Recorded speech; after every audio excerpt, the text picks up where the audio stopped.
Over the years in Canada, I've had to attend a lot of political indoctrination as part of various jobs I've held, including diversity training, listening, dialogue, cultural sensitivity training, Black Lives Matter related stuff. Above everything else, though, the thing that I've had to deal with the most is Indigenous related issues. And I think that's the current term because it was originally, of course, Indian, but then that was bad, so we switched to Native, but that was bad. So then we switched to First Nations, and then that was bad. So then we were Aboriginal, but that's also problematic. So I think we're on Indigenous at the moment, and that's the term that the UN uses. So we'll see how long before they decide to change it again. My general rule of thumb is you get one name change every 100 years, and if you change it more than that, I don't care. But I digress. So, Indigenous stuff is really, really big in Canada. It's interesting because most of the Indigenous population lives on reserves and they have their own schools and their own institutions. But despite that, like, there's a concerted effort to find if there's like one or two kids at a school who is like 164th something, so they can impose Indigenous education on everybody in the school. And in a sense, you could argue it's a de facto state religion because they make people take part in religious ceremonies. I remember at one of my jobs, I had to go to one, and my excuse was that the burning of sweetgrass set off my asthma and I couldn't go. When it was really just because I had a religious objection as a Christian to participating in it. But yeah, they force people to go to religious ceremonies. They also will talk about Turtle Island as being a real thing. Actually, one Christmas concert I went to at a Jesuit seminary talked about Turtle Island as being a real thing. And where I live at the moment, they do land acknowledgments before a lot of masses. And people find that weird for some reason. I didn't think people were still that naive. But I digress. So, the term Indigenous. I really hate when people use words in a non standard way. And by that I mean terms that mean something. The most blatant example of this is the use of the term nothing, when nothing refers to energy and quantum foam and matter and a bunch of things other than nothing. So like it's kind of a cheat because when somebody thinks of the term nothing or indigenous, if you speak English at all, that has a very specific meaning. But if you use it in a non-standard way, then you get the benefit of whatever people normally associate with the word on something where it's being inappropriately used. So we're going to fire up two extremely fringe far right sources before we get into the main video. And this is the Cambridge Dictionary and the Merriam-Webster Dictionary. So according to the Cambridge Dictionary, the definition of indigenous is used to refer to or relating to the people who originally lived in the place rather than people who moved there from somewhere else. So we have some stuff about indigenous, not foreign or from an outside area. It's really funny that they use this example, and we'll get into that in a minute. The rise of indigenous Chinese enterprises posed a threat to Hong Kong companies. Like I said, it's extremely ironic that they're using the term indigenous Chinese. And then if we look at Merriam-Webster, indigenous or less commonly indigenous of or relating to the earliest known inhabitants of a place, and especially of a place that was colonized by a non-dominant group. So we can already see it starting to shift. The term indigenous, if it's used to plants or something like that, that's where the plant's from. That is its origin, and if it moves somewhere else, then it's not indigenous anymore. So the definition to most English speakers are like that is the oldest people of that land. Generally speaking, in North America, it's used to refer to indigenous peoples, who are peoples who were here before Columbus. So those are the indigenous peoples, those are the First Nations. It explicitly stands for the oldest continuous occupants of the land. Now, the interesting thing about that is the UN has simultaneously said that we are not defining the term indigenous peoples, but they also provide a detailed definition of indigenous peoples. So we're just going to read this, and I just want you uh, to just think about this. Take this in for a minute. Using the definition of indigenous as being the native people of a particular region. Who are indigenous peoples? It is estimated that there are more than 370 million indigenous peoples spread across 70 countries worldwide. Just think about that number for a minute. I'll call more specific attention to it. But according to the United Nations, there are only 360 million indigenous people, meaning everybody else is not indigenous. Spread across the world from the Arctic to the South geographical region at a time when people of different cultures or ethnic origins arrived. The new arrivals later became dominant through conquest, occupation, settlement, or other means. Among indigenous peoples of the Americas, there's the Lakota, the Mayas, the Inuit, and the Aleutians. I wonder if they count the Aztecs, because the Aztecs were like from, I think, northern Mexico, and they invaded and just slaughtered and mass subjugated the various peoples of Central America to their control. The Maori, and these are distinct characteristics which are clearly different from those of other segments of the national population.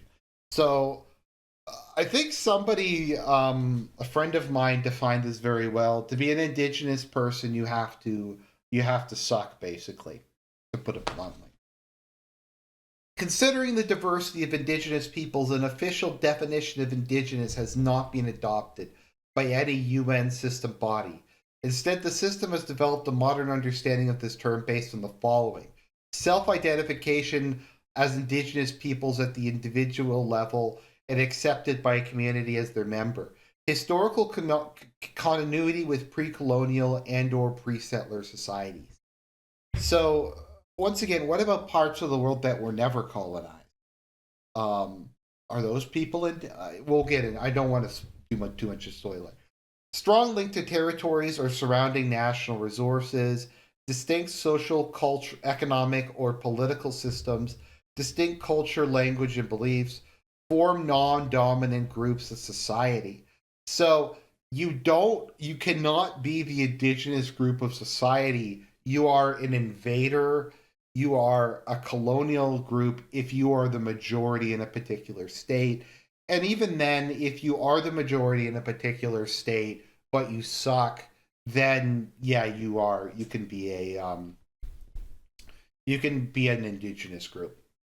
Resolve to maintain and reproduce their ancestral environments and systems as distinctive peoples and communities. Okay, so that is what we have. That is their definition, and they say that there is only 370 million indigenous people worldwide. So let's just look at a list of countries. Now, I could not find a specific list where they break this down. The best I could find was this chart in which they list the percentage of various countries that are indigenous. And we'll get into that in a second. But there's 370 to 400 million indigenous peoples worldwide. And there's 8 billion people as of current estimates as of this year. So the population of China is 1.4 billion. And of that, let me just see the majority. Let me see what percentage of China is Han Chinese. Han Chinese is 92% of the population of China.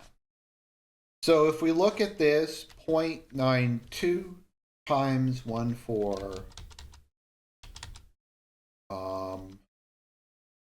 I think that would be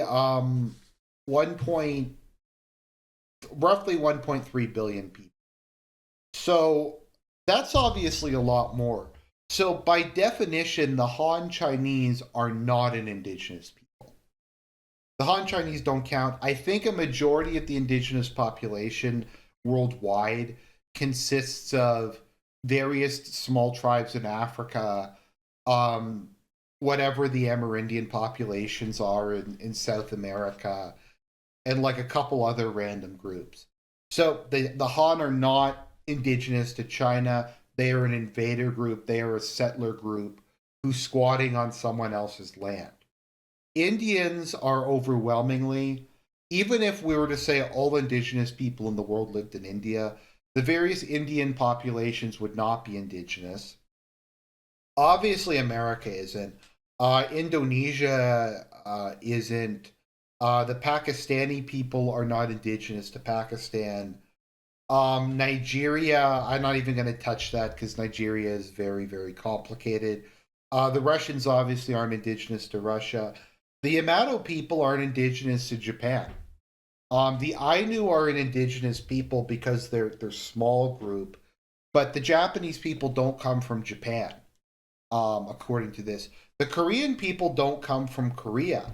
Although, if you look at the Wikipedia article, I think it literally refers to them as the indigenous people of the Korean Peninsula. Um, okay, where? Trying to find nationality. Okay, yeah, it refers to them as being the indigenous population, the native population here. But they aren't. They can't be given the counts we're looking at. So, according to the UN, the Han are not indigenous to China. The Yamato are not indigenous to Japan. The Koreans are not indigenous to Korea. I believe they'll also say, for instance, that the Norse are not indigenous to Iceland, even though that there was no population there. I think ever. I think there's no evidence that anyone lived there before the Norse settled it. The Norse also settled Greenland at the same time that the Inuit did, although on another side of the continent. I think actually no, I think the Norse settled it first and then abandoned it, and then when they resettled it, the Inuit came over. So the Norse aren't indigenous there, although they're arguably the first person. All the peoples within Europe obviously are not indigenous. The Italians aren't, the Germans aren't, the Celtic peoples aren't. I guess the Basques aren't either. Um, None of these people are indigenous. Also, none of the Arabs would be indigenous by the metric they're using.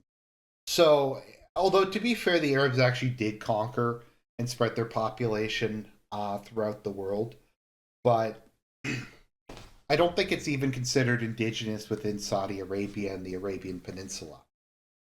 So let's look at the countries that are considered to have indigenous populations. The highest country on earth is Samoa. I don't even recall if Samoa even an independent country? I thought it was part of America. I could be thinking of American Samoa. Greenland is not a country, but I guess they're referring to the part of the Kingdom of Denmark. Now it is 88.9% indigenous, which is lower than China. So once again, the Han are not indigenous to China. French Polynesia, Guatemala, New Caledonia. We're getting to such low numbers. Like we have Vietnam at 15%. So no, the Viet people are not indigenous to Vietnam. The Khmer people are not indigenous to Cambodia. The Thai people are not indigenous to Thailand. These are the Siamese people are not indigenous to Thailand. These are all invading populations. We have Algeria here because the Berbers count for some reason. But it's just nonsensical. But this is their definition. I guess the Tagalogger, I forget what the main ethnicity is in the Philippines. Indonesia is not even on this list. India's not on this list either. So literally everybody who's not from like one of these countries is an invader and has no land rights to the place where they live. And I don't know, it just seems kind of retarded to me to say that the Chinese like aren't indigenous to China. I mean, I get that people have moved around and settled and stuff, and that's human history. But like, are you really going to go to someone who's Han Chinese and say that they're a squatter in their own country, that they have no right to that land, and that they displaced the native population? I don't even know if the Ainu lived in the rest of Japan before the Yamato people went there. Once again, the Koreans don't have any right to Korea. Even in situations like Iceland, where it's unambiguous that they were the first people to live there, they are not the indigenous population. because they don't suck and because it's not politically expedient to call them the indigenous population. So, that is the video. I hope you found that entertaining. Next time you see a Han Chinese person, tell them that according to the UN, they have to go back to Han land or wherever it is where the Han Chinese actually come from.